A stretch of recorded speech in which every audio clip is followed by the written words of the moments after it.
The presentation is on Alzheimer's and its risks and causes. And as you can see immediately, the image that I have is just an image of a healthy brain and that of severe Alzheimer's side by side. You can see the pigmentation has lost a little bit of its color, and then just the shape. And it's just kind of giving you a general overlook of kind of what the disease does to your brain without really understanding more about the disease.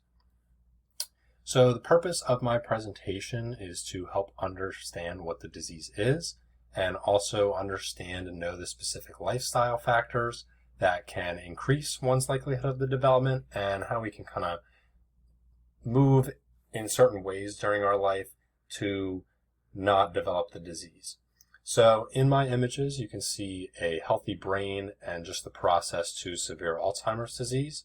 The healthy brain looks pretty well formed, looks like a healthy brain, and then we can see it move to the mild Alzheimer's disease where it loses its shape, and then finally to the severe Alzheimer's disease, which basically looks like a very jagged, healthy brain.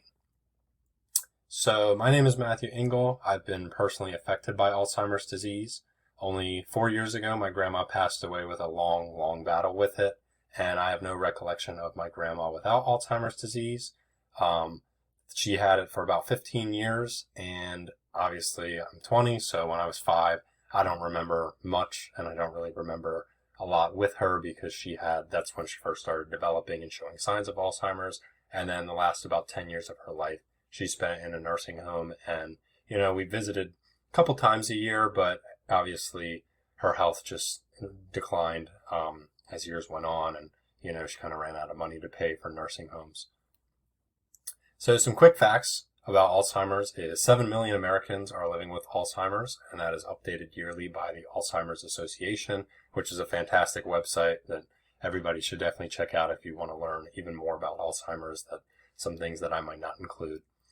It is also the 5th leading cause of death among those ages 65 and older in America, and that was a survey taken in 2021, so definitely a pretty high cause of death, which not many would think of. It actually took me by surprise. Obviously I think that heart attacks, stuff like that would be the cause of death, but, top 5 is something pretty severe. And also 2/3 of Americans with Alzheimer's are women. It is definitely more common in women than men. And I found that from my source from the Mayo Clinic, which kind of just describes a little bit more about how women are affected and then how certain races are affected as well, more than another.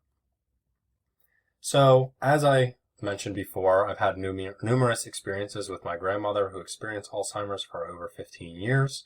The multiple nursing homes she was in had many other patients who lived with the diseases, and it was kind of crazy when I would go into specific nursing homes. I think she was in 3 within those 15 years, and there's only so much that a caretaker can do. They only have so many caretakers, and she passed away a year before COVID, so it was a little tricky understanding how it might have been during COVID for the caretakers, but the more research I did, the more I understood that it was pretty tough on caretakers, and it even still is, just because there's not as many caretakers, and these people are pretty tough to, handle, just because they don't know where they are, they're scared, they're disoriented, and some of them are kind of, going in and out of memory, so they remember some things and then don't know where they are and then kind of freak out. There were a couple times where, when I was in the nursing homes, the workers would specifically tell us to close the doors behind us because people would try to get out because they didn't know where they were,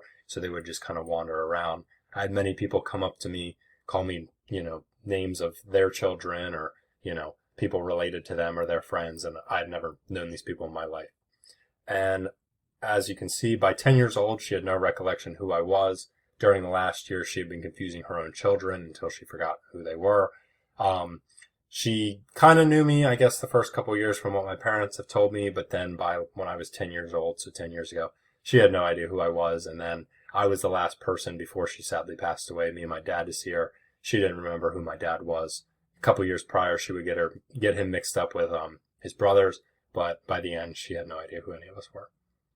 So this is Alois Alzheimer, just some background on Alzheimer's disease. I'm not going to, go into reading this, but he basically, in 1906, did a study on a woman and just saw the changes in her cerebral cortex, which, she was experiencing, as you can see, paranoia, sleep and memory disturbance and aggression, and then eventually died 5 years. And his findings are basically the forefront of how Alzheimer's was able to be researched and developed more over the years. So an important note, Alzheimer's has no definitive causes and scientists still do not fully understand what prompts the disease to occur. However, there are certain behaviors that may reduce its risk of developing.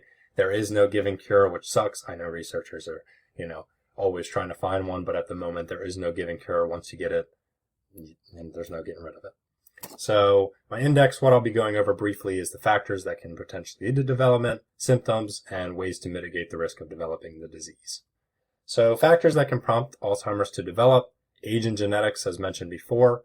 You can see the statistic that at age 45, 1 in 5 women and 1 in 10 men, that's when the lifetime risk starts to begin.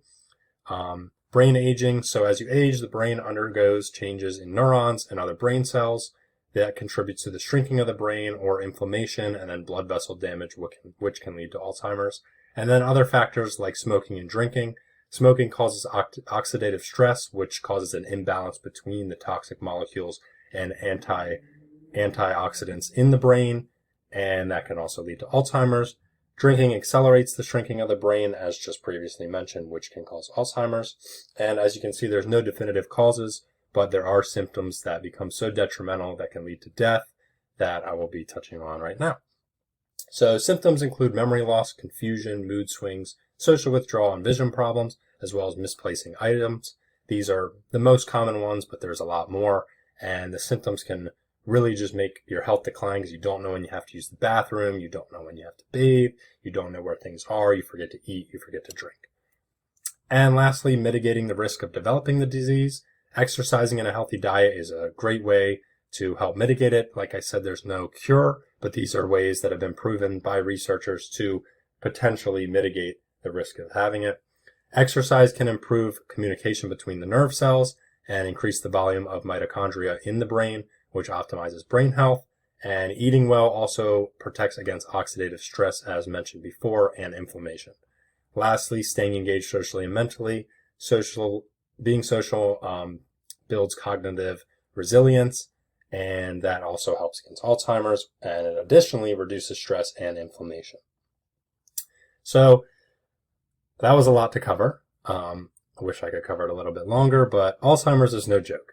It's really important to catch up on the symptoms earlier on loved ones and understand the common factors.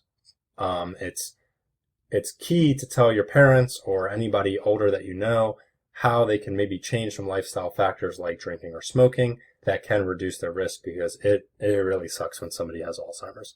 So, as mentioned, factors that can prompt it to develop are age and unhealthy habits like smoking and drinking. Symptoms and effects are memory loss, irritability, vision problems, social withdrawal, etc.